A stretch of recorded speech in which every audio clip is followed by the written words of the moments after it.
For we'll sing a little song of Cobalt. If you don't live there, it's your fault.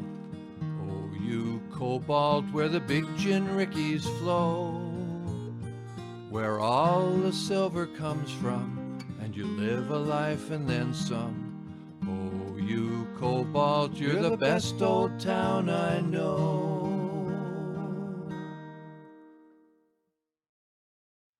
Welcome to Cobalt. Established as the result of a silver rush in 1905 and situated just off Highway 11, an hour and a half north of North Bay, is one of the few mining towns with a boom and bust that refuses to die. By 1906, people, by the tens of thousands and from around the world, came to Cobalt looking for work or to set up businesses. Many visitors came as well to see extraordinary riches for themselves, including journalists, investors, and dignitaries, such as the Prince of Wales and future Prime Minister Wilfrid Laurier. Cobalt was the first major mineral discovery in Northern Ontario, one that led to further discoveries in the rich mineral wealth of the province.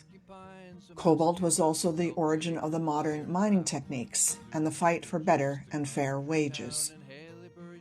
Unfortunately, the silver didn't last forever, and eventually, as the richer veins were depleted, the community found itself without a primary industry.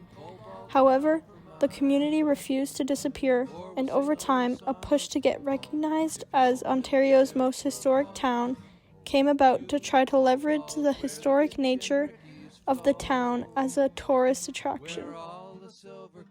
The town was recognized, but in 1963 a bypass was built for Highway 11, dramatically reducing traffic through Cobalt, ending the 1950s era reputation that Cobalt had as a retail shopping destination.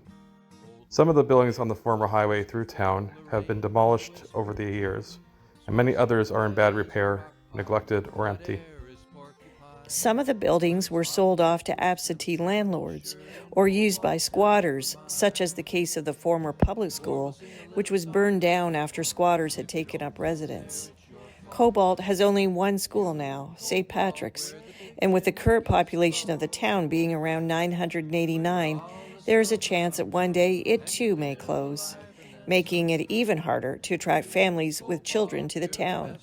In fact, the movement of younger generations away for school threatens the future of the town if it doesn't have a way to encourage younger generations to find work locally.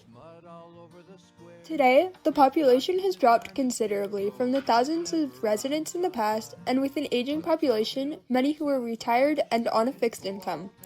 To afford maintenance of the decaying roads, water, and sewer system, taxes go up, but residents are already being squeezed dry.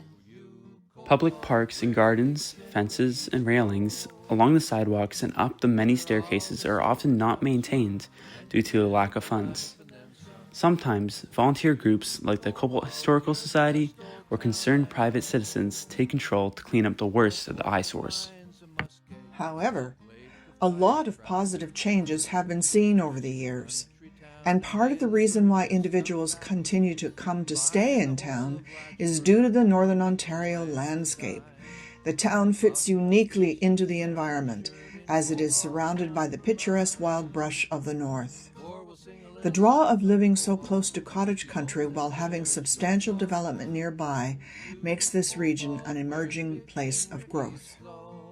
Many of the original historical buildings exist today repurposed in quaint and quirky ways.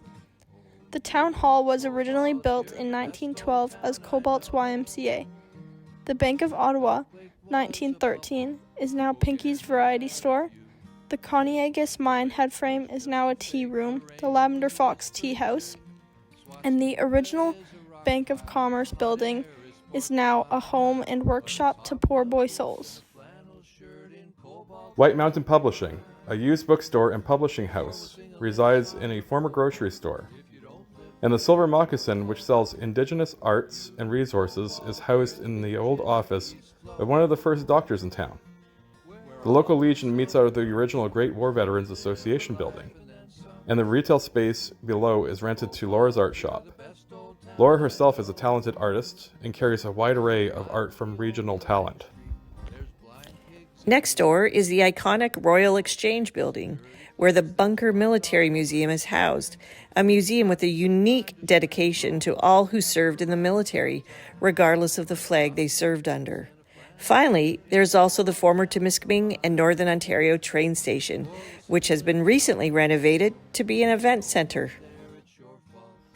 Though referred to as a ghost town, Cobalt is far from being such a thing, and the dedication of those who still push to see the town prosper is what makes Cobalt continue to survive. With all that this plucky town has been through, who wouldn't want to see it prosper again? With a little bit of help, we know that this town can begin thriving again. Or we'll sing a little song of Cobalt. If you don't live there, it's your fault. Oh, you Cobalt, where the big gin rickies flow, where all the silver comes from, and you live a life and then some. Oh, you Cobalt, you're the best old town I know. Oh, you Cobalt, you're the best old town I know.